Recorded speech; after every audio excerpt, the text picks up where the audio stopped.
Carson, I can't believe I just came up with this, and we're on episode 14. Ahoy, mateys! Welcome aboard the Shallows, the pod designed specifically for all you 10-team and smaller league managers out there. I'm your captain, Erik Hinrichsen, alongside chief mate Carson Picard. Carson, how are the Seas faring today? Oh, that's a great intro. I'm mad I didn't think of it myself.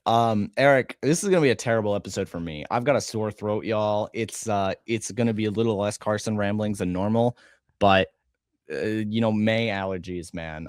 That's what I'm hoping it is. I'm hoping it's nothing major. Oh, it's tough out here. Let me tell you, your voice sounds velvety smooth coming through these headphones, so I wouldn't worry about it too much. But don't worry. You can keep it short today. I'll elaborate if need be, and we'll just we'll get going here on today's show. We've got the captain's report, a longer one than usual. A lot of things happened this past week. We're going to also give you some quick updates on our leagues and how we're faring in competition so far this year. A segment I'm calling Prospective crew members, prospects to stash in the spirit of all the call-ups that we've experienced lately. And finally, we'll have pitching from the abyss. Pitchers who have performed below their expected outcome and who should be better moving forward. But before we officially leave port, we release a new episode every Friday. The audio version releases at 7 a.m. wherever you get your podcasts, and the video version premieres on YouTube the same night at 8 p.m. Eastern. If you want to see our beautiful made-for-radio mugs as well. So be sure to subscribe so you never miss an episode. Leave us a 5-star rating, a like, a thumbs up, a kind review, and don't forget we're part of the Pitcherless Podcast Network, so check out the other pods we have available. There are new episodes out daily, and visit pitcherless.com for all the latest and greatest content published daily as well. When we come back, it's the Captain's Report, so stay tuned. We'll be right back. Welcome back to the Shallows. That's Carson Picard. I'm Erik Hinrichsen here with your Captain's Report. First up, injuries. We're going to start off with some good news with injuries. Carlos Rodon is back. Didn't look too great on Sunday, but shaking off the rust. First start back. Velocity was there. Blake Snell is also back. He, too, looked pretty bad in his first outing, Carson, but he's back. The line wasn't great. The overall stuff and locations weren't sensational, but I do think Blake Snell is like an absolute must roster. He is one of the most interesting pitchers in baseball because despite the high walk rate, he does have maybe the best command in baseball, or at least he's really close to it. He's dynamic. So he's, you know what? Tell you this, Erik, whatever we say about Blake Snell isn't going to matter in 3 months when we get to second half Snell anyway. It really won't. As Nick Pollock here at Pitcherless likes to say, hot Snell summer. Let's see how quickly we can get to it this year. Pete Fairbanks is back today as well. We're recording this on Wednesday, May 13th. So Pete Fairbanks back from the IL, immediately going to resume closing for Miami. Bryce Miller also back today. This is a much more interesting situation because we don't know, is he going to start? Is he going to piggyback? We'll find out. By the time you listen to this, you will know. And if he performs well, I can't imagine that Luis Castillo is long for the Mariners rotation. And we have another Mariner to talk about in a little bit. Jeremy Pena started his rehab assignment earlier this week, so hopefully he'll be back in 7 to 10 days. Spencer Schwellenbach received good news about his elbow and will start a throwing program soon. That's the update. There's no exact timetable, but soon is better than we're still waiting and seeing. So Spencer Schwellenbach hopefully will return for the second half. This season, he's already been ruled out for the first half. Good injury stash if you somehow have an IL spot available, because I don't know who does. Here's why. Wyatt Langford remains shut down with forearm soreness. This does not spell good news in my mind, because why a hitter hurting his forearm/elbow on a swing? I just get this feeling that Tommy John might be around the corner for him. This does not bode well for Wyatt Langford, a guy who just can't seem to stay healthy. Robby Snelling, speaking of elbow injuries, oh no, Carson, we can't have nice things. Robby Snelling to the IL with a UCL sprain. Tell us more about it.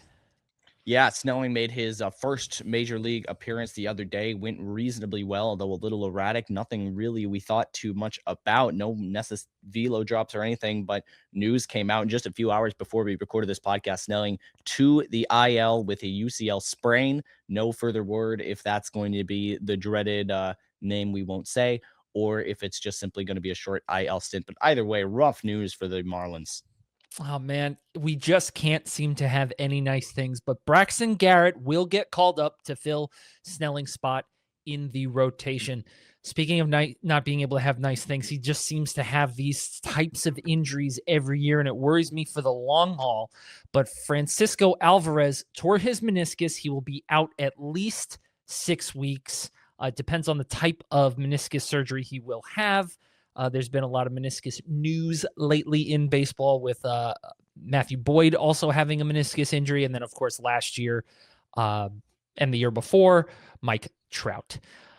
And last but not least here on the injury rundown, Max Fried left his game early today with what's being called left elbow posterior soreness, whatever that means. Carson, would you like to elaborate? I really would, but it's the best I could do is just kind of looking it up and reading you what it means. Either way, it's an elbow injury for the southpaw, and that's always just something scary. Will note that Fried said he wasn't too worried. How much weight you want to put into that, who knows? You may, by the time you're listening to this, have more details. But either way, this could be just a little tender today, or it could be something really serious. Knock on wood. Max Fried is a guy who in previous years has either skipped starts, missed starts, or left starts with forearm soreness. So I have felt that he is a ticking time bomb. We don't know what this is. Like you said, he's not worried. But as a Yankee fan, I am. I'll tell you that much. And this is not an injury. Last bit of news here. But we listed it under injuries because he doesn't really fit anywhere else. He's been in the minor leagues on a quote-unquote rehab assignment, so I guess this falls under injuries. But Lucas Giolito will debut for the Padres this weekend. Any shallow league relevance, like on a scale of like thumb down to thumbs up? Are we interested in Lucas Giolito? For Giolito, it's we're stream start against who's the worst offense in baseball right now. Actually, is it the Mets? It might be the Mets. It's like we're stream start against that kind of territory. I don't think Giolito. It actually is the Mets. That's hilarious. 83 WRC plus. Good Lord. How much are they paying Soto? About $1. I don't know. I could make something funny on a non-sick day. Maybe I could have my wits about me. A lot. Yeah. Rough for sure. Yeah. I think Giolito may end up being more interesting at home because, Petco and all that. Maybe he has some more of the like Nick Pivetta luck at home. Even though Pavetta's turned into a good pitcher. Yeah, I think wait and see on Giolito. Like you said, stream against the low quality offenses. All right, now we've got all these call-ups. There's been a lot of call-ups recently. We talked about one already, Robby Snelling. Braxton Garrett is getting the call. Garrett, not a prospect, of course, but these are call-ups because there's been a ton the last few weeks, and including Travis Bazzano, who's doing some very interesting things. But here are the guys who have gotten called up since we last recorded. AJ Ewing for the A's. For the Mets. Henry Bolte for the A's. We've got the Little Giants, Bryce Eldridge, Jesus Rodriguez, and Trevor McDonald. I do think it's very interesting that Buster Posey traded the best defensive catcher in baseball in Patrick Bailey to the Cleveland Guardians. I guess this is Jesus Rodriguez's job now, without a doubt. And then, of course, Trevor McDonald's just an injury fill-in for Logan Webb, who was not in the injury rundown, but I guess he's missing time with a knee injury, and he'll be back basically when eligible. He's already resumed throwing, and I think he's resumed mound work as well. For the Arizona Diamondbacks, Ryan Waldschmidt got the call, and they designated Alek Thomas for assignment, and the Dodgers picked up Alek Thomas. He's got 2 years of club control left, which is interesting, and I have to imagine they see something and they're going to fix something, and Alek Thomas will be relevant at some point in the future because he's on the Dodgers and they just have this juju that they can like fix anybody, which is pretty interesting, except Michael Conforto. They were not able to fix Michael Conforto. Joe Mack got the call for Miami. speaking of, not having any interest in defensive catchers, Miami now with Joe Mack and Agustin Ramirez in the minor leagues, and I am blanking on Liam Hicks. Yeah. No interest in having good defense behind the plate there. I wonder if that's helping or hurting the pitching staff. Spencer Jones got the call for the Yankees, and you can already tell that they are worried about what he's going to do because I think he's 0 for games in contact. No, I'm kidding. Really, I would leave Jones on the wire in shallow leagues. And then, of course, Logan Henderson, a bit of older news, but the only person outside, I should say the only entity outside of the fantasy industry that doesn't believe in Logan Henderson, because the fantasy industry really loves Logan Henderson, is the Milwaukee Brewers. So just be aware of that. I think he's got a threshold of like 75 pitches. They do not let him go longer than that. But he is an interesting name to pick up if you were to have any of these injuries that we've talked about. Other news and notes. Like I said, long captain's report today. Other news and notes. Bailey Ober threw a Maddux a couple days ago. 89 pitches, too. Yeah. I think he averaged 88 miles an hour on his fastball. Yep. Listen, man, your guess is as good as mine. Baseball's weird. Yeah, that's baseball, Susan. Kyle Bradish today on Wednesday, May 13th, when we're recording this, through 6 shutout innings against the Yankees. Is he back? He might be. That's 2 pretty decent outings in a row. Did walk 3 today, though. Carson, you're making a face. I think he's kind of back. I think is he, borderline ace tier back? No. Is he good pitcher back? Yes. So I think you can start him with a little bit more confidence now. Sure. I think that's where we're at. I don't think he's an auto start against the best offenses, even though he just took down the Yankees. I did sit him today for what it's worth, and of course he was great. Next up here, I've got Cal Raleigh snapped an 0 for 38 slump, which started just before missing 3 games with a sore side way back. This was in another time. This was April 28th. April 28th was when he got his last hit. I'm sorry, when the slump started, and he was 2 for 4 with 3 runs scored. And I believe he was only on base 1 time in that entire streak too.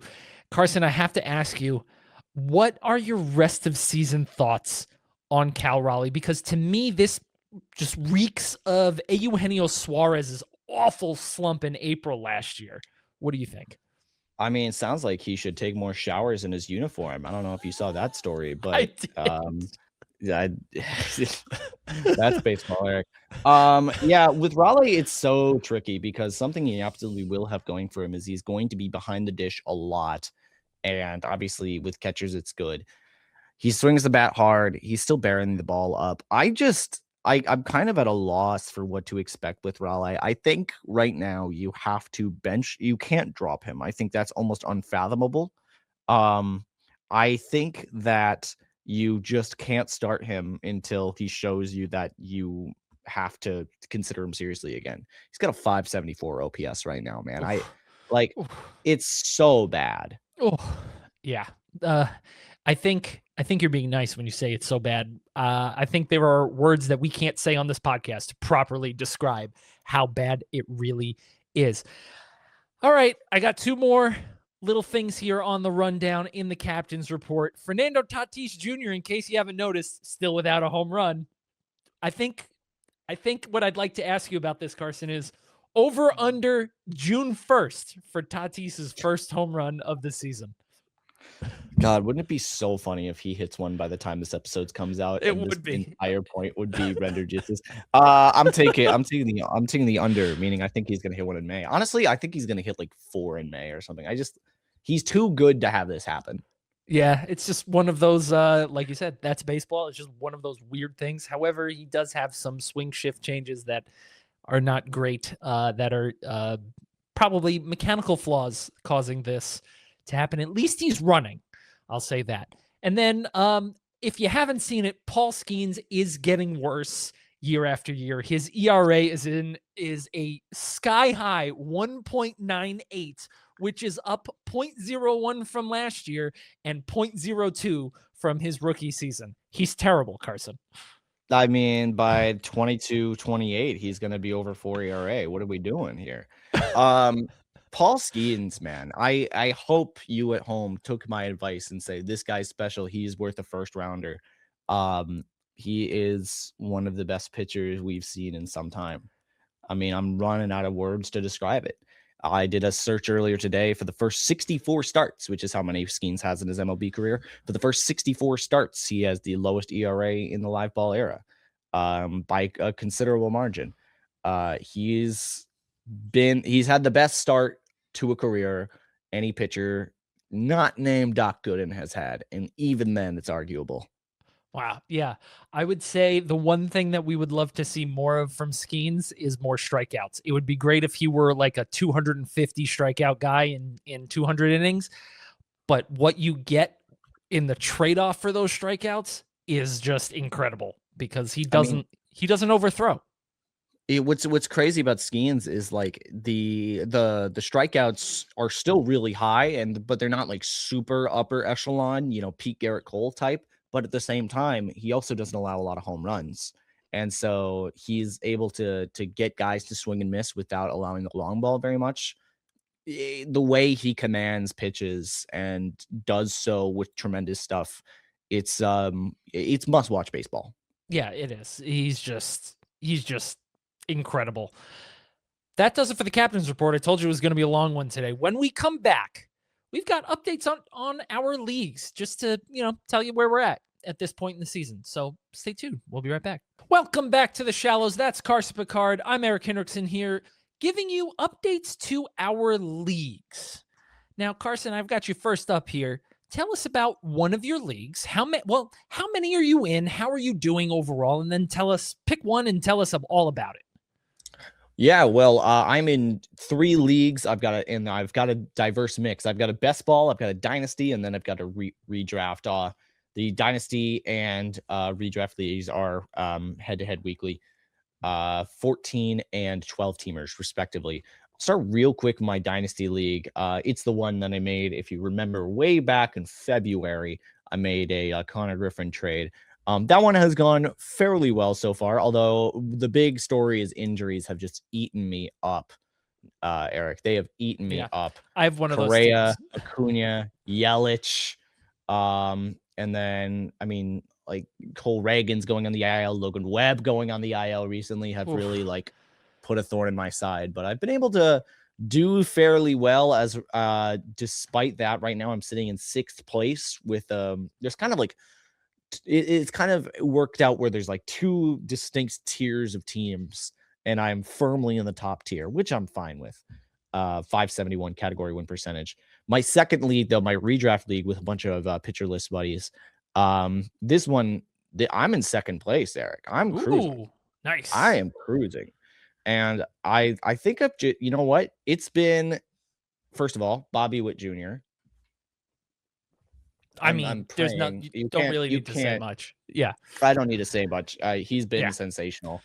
And then the pitching. I feel like I've just outdone myself this year. Chase Burns, Jacob deGrom, Nolan McLean, Christian Scott was like a 27th round pick. Taj Bradley was like a 26th round pick. Garrett Cole stashed on the IEL. I'm pretty pleased with myself. So far, I'm looking good. Nice. Well, I am in 5 leagues. That is 3 more than I'm usually in. And the 2 leagues that I'm usually in are keeper leagues. One is a keep forever. One is a keep a player in the round that they were drafted the year before, plus 1 round every year. You can't keep players in the first round, and undrafted players are kept in the last available round, because you can obviously trade your picks. I am doing okay in those. My team have generally underperformed so far, but I'm not worried because I can look at the predictive stats and know that I'm going to do a little bit better going forward. I want to talk about my my pitcher list staff league and my pitcher list community league, because in those leagues I am sitting pretty. I am in 1st place in the Pitcherless Staff League. I'm 6-1. My team there, you talk about a good pitching staff. Let me read you this pitching staff. DeGrom, Schlittler, Ray, Burns, Detmers, Bubic, Roop, Snell, Stashing, Hunter Green. And now the relief core, Iglesias, Tanner Scott, Brian Baker, Pete Fairbanks, and Stashing Josh Hader. It is a nasty staff. Absolutely nasty. With room to maneuver on the back end, which is what I really like about it. The hitting also equally as good. I've got Buxton, Weatherholt, J-Ram, our favorite, biggest underperformer, unluckiest hitter so far, Ketel Marte. I've got Drake Baldwin at catcher. First base is a little bit of a situation. I've got Ryan O'Hearn there right now. But you know what? I'm in the same boat. I just have never really drafted first base high enough or found myself. You know what I'm doing, Erik, and when I'm in my dynasty league, I have plugged until very recently. I plugged Liam Hicks in at first base, which is so funny, but it works. Yeah. I've actually swapped. I'm benching Raleigh right now because in a 2-catcher league because I have Hicks and Langolier. Oh my God. By the way, Shea Langolier. Can we talk about this a little bit? Yeah. He's nuts. But yeah, I've just been like, oh, he's just doing too good. So I need to do something about that because I think I have Mark Vientos in there right now, which is not good. But I'm like, I don't know what to do about this. Yeah, I've got Torque, I've got Soderstrom, and I've got Ryan O'Hearn as my my first base options in that league, just because none of them have. I mean, O'Hearn's been great, but O'Hearn was a drop that I picked up from somebody. So you know, Torque and Soder have underperformed. But then let's look at the community league. And this is one of my favorite things about this league is it is the deepest league I have ever played in. 312 players drafted. In fact, I am co-managing this team with my co-host on my other podcast that I'm on, the Talking Fantasy Baseball podcast, with my buddy Josh Day. It is not part of Pitcherless, but I just wanted to give him a quick shout out here. And my other buddy just joined too, Anthony. So just quick shout out to my buds. I am co-managing this team with my friend Josh, and it is like I said, the deepest league that I've ever played in. But we have managed to have the greatest roster flexibility for a league that deep. We've got, again, first base, a little bit of a situation because it's so deep that we waited to draft it. But we've got Sal Stewart. We've got Ketel Marte, Manny Machado, Weatherholt, Sam Antonacci for middle infield. I've got Samuel Basayo, Ben Rice. So a lot of flexibility, first base, catcher, middle infield, corner infield, a lot of guys with multi-position eligibility. And our pitching staff got Shohei Ohtani, Logan Gilbert, Chase Burns, Braxton Ashcraft, Bubba Chandler for now. We were talking about that a little before the show, yeah. But it's a super deep league, so it's very hard to drop somebody like Bubba Chandler. Unlike here on the shallows, which we could tell you, it might be time to move on from Bubba Chandler in some of your most shallow leagues. But I've also got Garrett Cole stashed there. And Chris Bubic. Who else? This is a saves plus hold league, so relief pitchers are irrelevant in my mind. So they're worthless. They're relevant, but they're worthless. But yeah, I've got some really solid pitcher list teams. We are in first place in that one as well. 2.5 games up on Miles, pitcher list fave Miles. Yeah, Pitcherless alumni. Shout out to Miles. Shout out to Miles. You guys in the comments section, do let us know how your fantasy teams are doing. If you followed any of our advice or bucked our advice, and let us know how you're doing. We would love to hear how's it going. Who, just to quickly ask to wrap up this segment, who are some players that you have a lot of shares of on your 3 teams? I think Chase Burns definitely is someone I have a lot of. I think Nolan McLean. I was like, I think I just trust the rookie guys. I want to have them on my team. Absolutely. I think every league I'm in has me having Ketel Marte and James Wood. That was just the second and third round turn I made. And I recommend people think, because like, I think these guys are great. I think the best value here. Otto Lopez Anyone that knows me knows how much I love Otto Lopez. I have Otto Lopez in 2 leagues. Dude, I'm going to probably trade him away because he's probably overperforming, and I think I could do a little better. But I'm just proud of myself. I'm proud of him. Yeah. Love Otto Lopez. In fact, I in my Keep Forever League have decided to drop. Don't hate me. I dropped Luke Keeschel because I have Otto Lopez. That's a good idea. So I've gone all in on Otto Lopez as my second base shortstop there, but I also have Sal Stewart. I have Sal Stewart in a lot of leagues. He's got first, second, and third base eligibility now. Should on just about all platforms. So Sal Stewart, Byron Buxton, I'm also heavily invested in, and Ketel Marte are the top 3 because, man, I cannot tell our listeners enough. Have patience on Ketel Marte. He's going to explode at some point. He has been the most unlucky hitter in baseball this year. Just wait for it. Your trust in our advice will pay off. Listen to this advice too. It will happen. He is so good. All right, so that's just a quick look in our teams. Like Carson said, leave us a comment. Let us know how your teams are doing so far, if you listened to us or if you didn't and you bucked our advice. When we come back, we've got a segment called the Prospective Crew Members. So stay tuned. We'll be right back. Welcome back to the Shallows. That's Carson Picard. I'm Erik Hinrichsen here talking Prospective Crew Members. And this is just because there have been so many call-ups in the last week or two that we want to kind of talk about prospects that might be worth stashing here on the show, here in shallow leagues. And we don't normally talk about prospects in this manner, but here are some players we think can make an impact at some point in redraft leagues this season. If you're in keeper or dynasty leagues, hopefully you have these guys already rostered or stashed in some way. And if they're not, go do it right now. Like, leave your podcast app on your phone or however you're listening to us and go pick these guys up right now.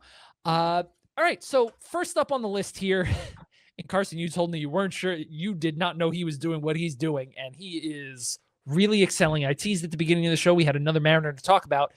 Bless you over there. Carson, power to you for powering through this episode with us. Suffering from mid-May allergies. I am too. We just have some lucky weather here on the East Coast where the allergies aren't killing me today. As you can see, no glasses this week. Kade Anderson. First up here, a Mariner who is accelerating. They have 6 pitchers that they can have in the rotation in the major leagues who are all healthy, but life finds a way, as it does. Tell us about Kade Anderson. I think he's the best prospect to stash right now. Kade Anderson, man, he is someone that he's drafted last year, right? Really top pitching prospect, falls to the Mariners a bit. And there was some interesting things about him coming into the year based on some of the metrics we saw in spring training. But the Southpaw goes in AA and is just tearing it up. I mean, strikeout rate is 44% as a starter. And it's only 6 games of work. But what's incredible is that the walk rate is so crazy low. Sometimes you see guys with really high strikeout rate and really high walk rate. And that usually just means the stuff is great. The hitters are chasing. The stuff's just a bit erratic. But I mean, he's allowed 2 earned runs in 30 innings, one of them, which was a home run. I mean, That's been fantastic. And now the thing you want to question is, first of all, is this really streaky against AA hitting, or is this going to, are we going to run into a wall in AAA? And then the second question is, when's he going to get called up? I think this might be something where if a Mariners pitcher gets injured, we may see a really quick promotion. Like it's kind of Skenes did this, and not to make that comparison too much because it's a little harsh, but Skenes kind of just made himself go to the majors because he was so ridiculous in AAA or in AA that they were just like, oh, okay. Yeah. He threw he threw like no innings. Yeah. I'm going to look and then he was just so stellar. Yeah. I remember he threw 6 AA innings and then he threw like 20 AAA innings and they were like, okay. So and he was striking out like 50% of batters, and they were like, all right, so like we need to do something. So Paul Skenes threw 1 inning at the Complex League, 3 innings at A ball, 2 2/3 at Double A, and then 27 1/3 at Triple A. That's right. Yeah. So 6 2/3 in 2023, the year he got drafted. And then he was basically in the major leagues. This also kind of reminds me of Chase Burns, just utter dominance in Double A, got maybe 3 starts at Triple A, and then got the call last year for the Reds. I can 100% see that. But the Mariners have had a history of just promoting from Double A. So I can totally see them doing that. I think this is like the Mariners rotation is good enough that they can let things sizzle, but this is, I think, just someone to keep an eye on for sure. Yeah, a bit of a logjam with Bryce Miller coming back. But Kade Anderson, man, he looks so good. Also, and I understand it's Double A, but still. Also, someone I have a share of in the Dynasty League. Woo! Yeah, Carson. Nice. Oh, I've got some stock in this. Nice. All right. Moving on. Max Clark of the Detroit Tigers. What are we thinking? He got off to a really hot start at AAA, had the chains going on, right? In spring training, really hot start at AAA this year, has really cooled off the last 3 weeks. Is he going to be an impact bat? Is he worth stashing? I don't think so for shallow leagues. He's 1 home run in AAA in 35 games. I think the speed is really nice, but the upside here you're looking at is just kind of a speedy outfielder with a bit of a questionable hit and power tool at the moment. I think he's great as a prospect, and I think he's a better IRL player than fantasy. Like, a lot of his prospect value is due to his supposedly great defense in center. That you don't care about that. So I don't think it's worth it. I don't think it's worth it right now, because there's a decent chance he might not just get the call up at all. I'm a little worried about him. If you look at his performance, with every step up a level, he's actually gotten a little worse. So that, I don't see him excelling at all, which is a little concerning. But look, he's, according to MLB.com, he is the 6th ranked prospect. I understand prospect boards change depending on what site you're looking at. But I think you're right. He's probably a more valuable in real life prospect, as you said, IRL.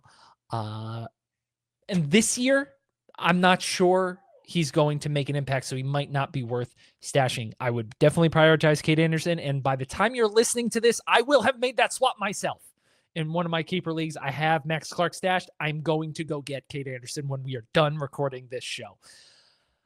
Next up, we've been hearing about him for a while because the Mariners had a bit of an unsettled middle infield situation, but the talk of that has kind of cooled down, and that is Colt Emerson, another top prospect here for Seattle. Is he worth stashing? I believe he's shortstop eligible on Yahoo. Shortstop's deep. It's so weird. It's so weird because, well, he's got the extension, right? And so he's on the payroll. He will probably come up soon-ish, but how much will he be able to contribute? I'm not really sure, frankly. I think it's a very bullish projection to have him be an impact player now. He's 20 years old, right? Yeah, 20 years old, 9 months and 23 days to be exact. Yeah, I'm on the fence if I think this is a guy you should be stashing, because one of the things that you got to consider with shallow league especially is you're stashing him in replacement of someone that's an MLB starter right now. So, I mean, who's going to be on the waiver that you're stashing him in favor for? I mean, there's going to be some quality guys that are getting at bats. There's going to be guys that are solid streaming picks. Jansen Junk is probably on your wire right now, and he's probably going to make more of an impact than almost any of these guys. So these prospect stashes, like, you're really hoping that upside comes in big. I don't know if that's Colt Emerson this year. Yeah, I agree. The strikeout rate's a bit high. I will say this, though, just to counterpoint. If you have an NA slot, that is what these guys are really going to be fit for. I would not put any of these guys in a bench spot personally. So this is really if you have an NA spot available to you in your league. If you have 2, nice. I would definitely get multiple of these players. Next up, we've got Charlie Condon. I do think you always have to perk up when you hear a power hitter for the Rockies, farm system, but then also take what they are doing in the minor leagues with a grain of salt, because I think their AAA is also in Colorado at elevation. So it's I think Charlie Condon is interesting as a big name out of college, but is he worth the stash? I don't think so, frankly. I think he's got a lot of raw power, and I think that raw power is very unrefined at the moment. He is not impressed in AAA, and I mean, there's a nice benefit to playing in Coors, but I just do not see it working out that well this year. Yeah, he or has certainly at least not now. Yeah, he's cut his strikeout rate, which is great. But his hit tool grade is 30-35 currently. That's not ideal at all. Raw power, though, 70. So he does have power when he makes contact, but can he make contact at the next level? And then last up on the list here, we have River Ryan, probably the closest to a call-up, I think, out of all the names on this list. Carson, River Ryan definitely worth the stash?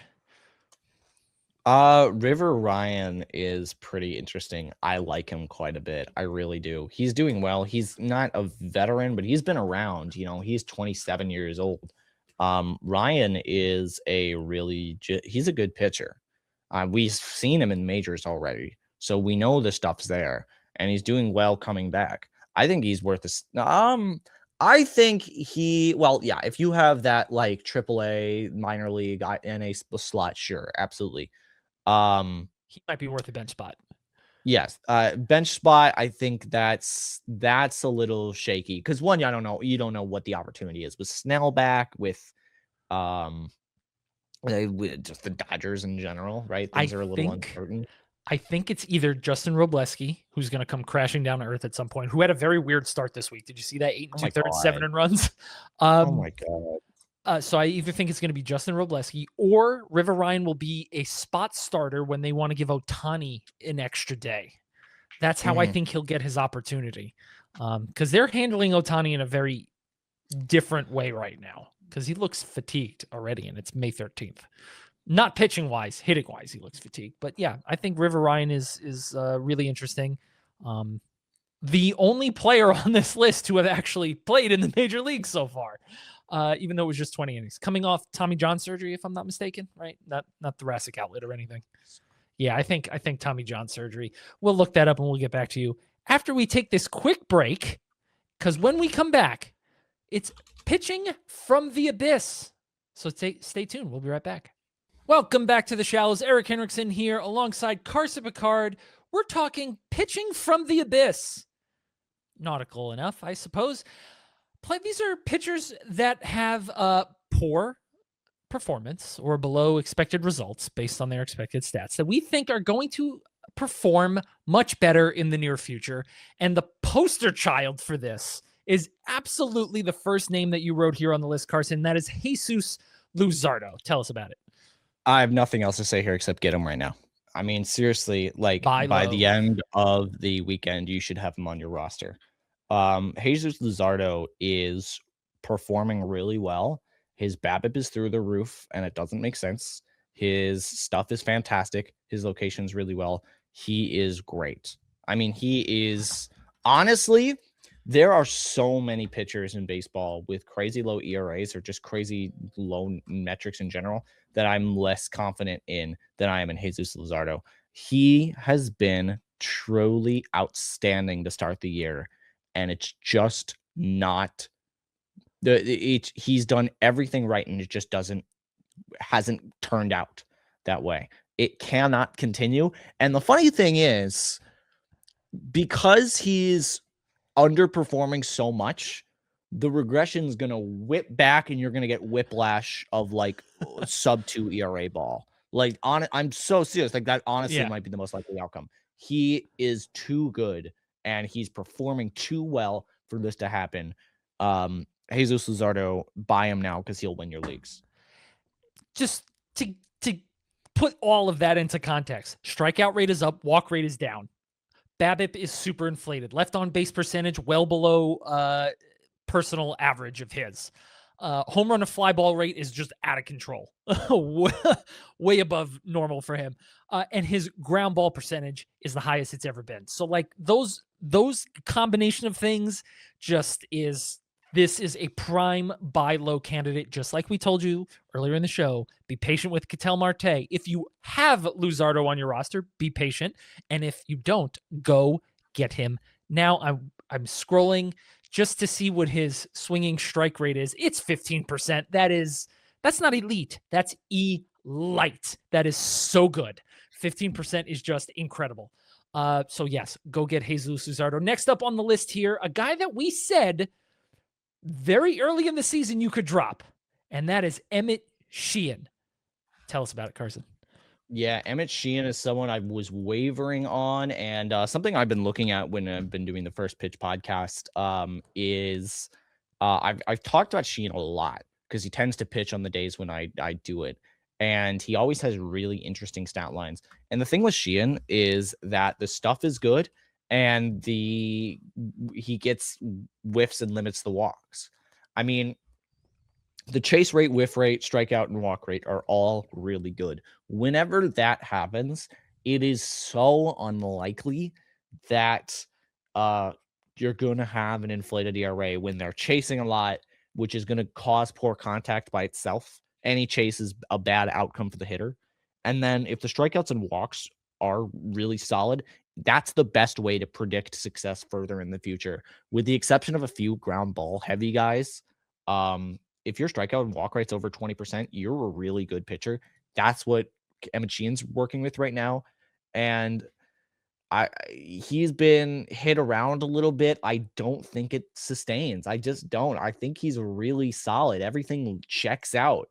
And so his ERA is touching 5 right now. Like I said, it's going to rebound, and it's going to rebound really well. He also has a swinging strike rate of 15%, right along with Jesus Luzardo.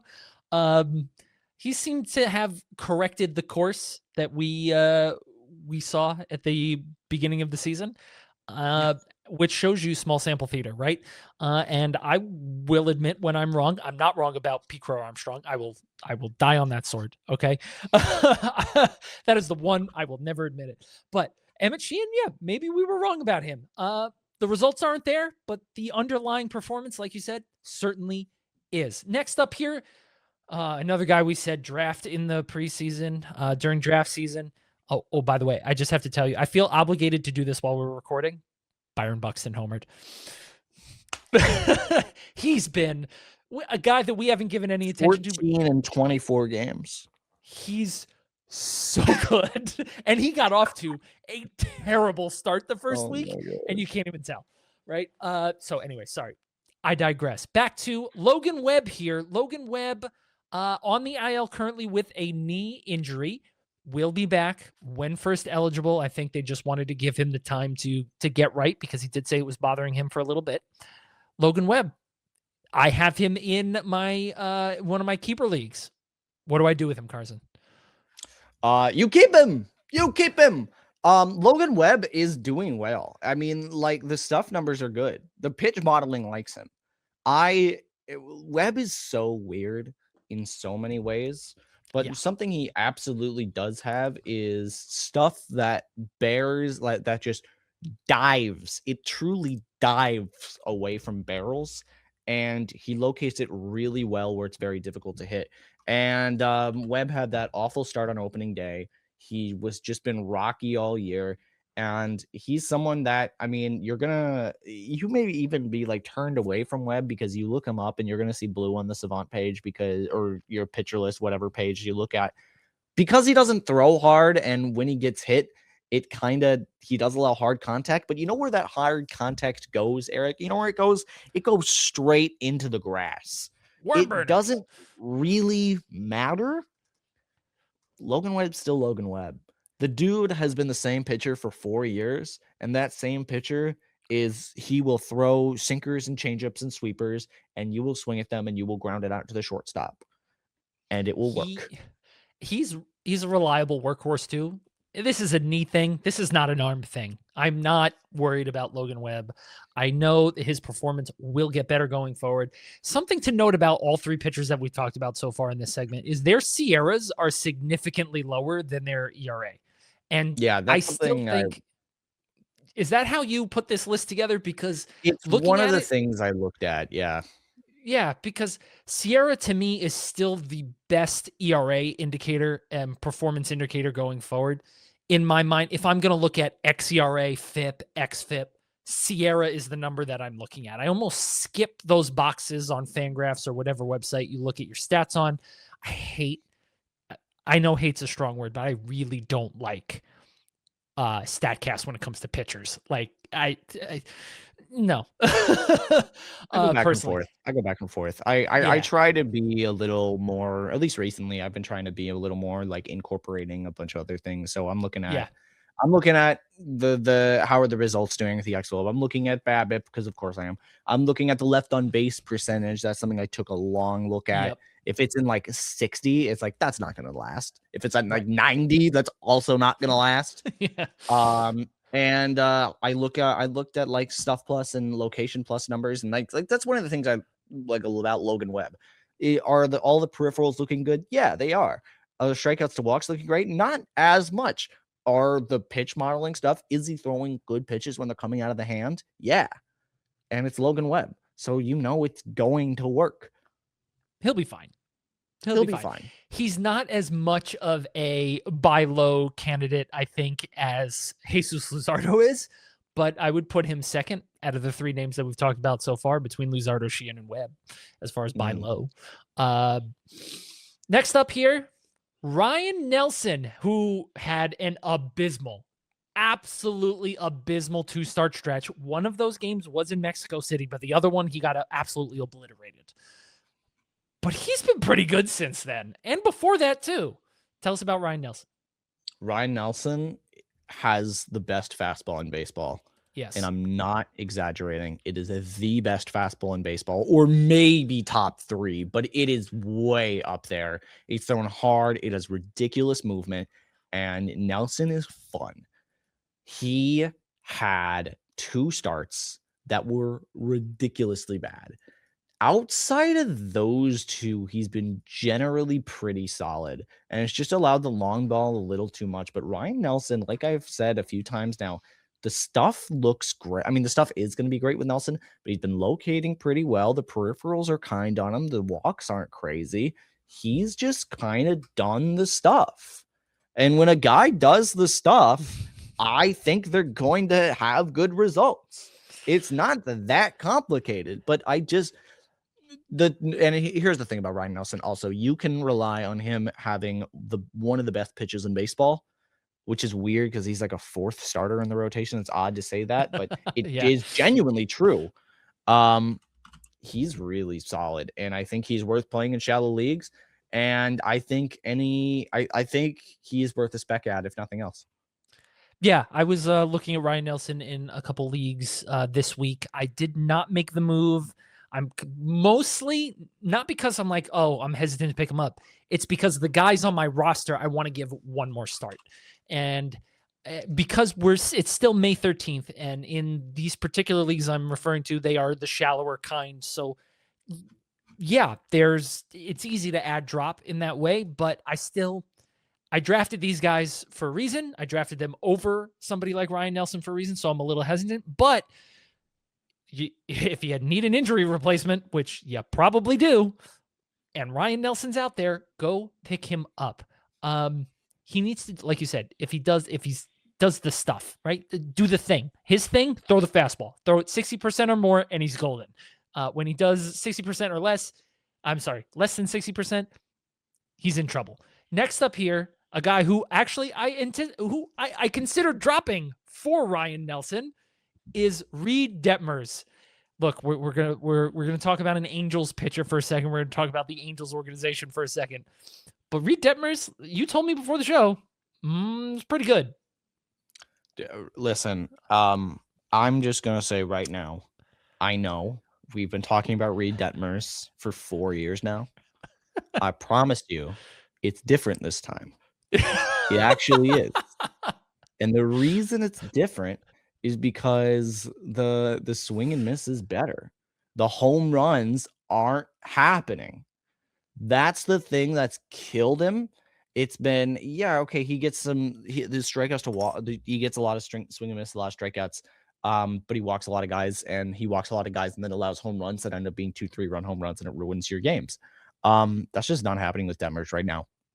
Straight up, his home run rate has cratered, and he did pretty well in the relief role last year. He is continuing to do really well this year. Every single metric that you look at on Reid Detmers is either really nice or positively glowing. He is great. You should have him. 110 location plus, 105 stuff plus. He's been very good this year. The results haven't been there quite yet. But I'll say this. This is kind of like when a hitter, like, you see that the hitter's process is right and they're just not getting the results because they haven't gotten hot, right? Like, think about it exactly. Like you could have a low barrel rate, but your exit velos are good. You're not swinging and missing a lot, but you're just not squaring up the ball. That to me is what Reid Detmers is right now. He's just not hot because he is pitching really well, but he's not getting the results. And in fact, he's been a little unlucky with his results in Nick's pitcher roundups on the site. He's got a thing called Careful Icarus, which is when a pitcher is left in basically too long. And that has happened a couple times to Reid Detmers because the Angels. So I would just say that when Reid Detmers does get hot, you're going to like the production. So if he's out there, would you add him or Ryne Nelson? Detmers. Yeah, that's why I didn't drop Detmers for Ryne Nelson. But yeah, I really like what he's doing. How old is Detmers now? Like you said, we've been talking about him. Feels like forever. He's 26. He's still just 26. Yeah, he's 20. Yeah, I was like, he's not old at all. No. Give him a chance. That's what I'll say. And if it doesn't work as your 7th starter in a shallow league, like, go get Ryne Nelson. Go get Emmett Sheehan. Like, just pick somebody else up off the waiver wire stream, or you'll figure it out. But I promise you're probably going to regret dropping Reid Detmers or not picking him up if you haven't done so already. That does it for the pitching from the abyss. Any other names out there that you might be thinking of? Here, actually, let me give you one more question, Carson. To acquire Jesus Luzardo, because I'm interested in doing that, who would you tell me, in what range of player do I have to trade away to acquire him? Because he was, without a doubt, an ace last year, and he's been, without a doubt, not good this year on the surface. I'm trying not to be too hyperbolic, but I really do think blank check. Oh, yeah, not like literally blank check. Like, don't get Aaron Judge, but like if they're saying, whatever, your 6th round pick, your 5th, something like that, I'm saying go. Like, he's really, really great. He could have 4 months of truly sensational production. Cool. Yeah, that's just the one thing, because, man, I want to go get him right after I get Kade Anderson, swapping him in for Max Clark. I'm going to go get Jesus Luzardo, and hopefully next week I can give you an update that I did acquire him in at least one of the 5 leagues that I'm in.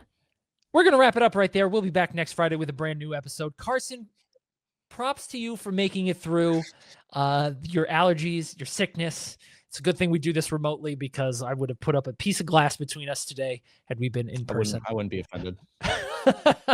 And instead, our piece of glass is the computer screen and the internet, which generally does not have a good filter, but this works.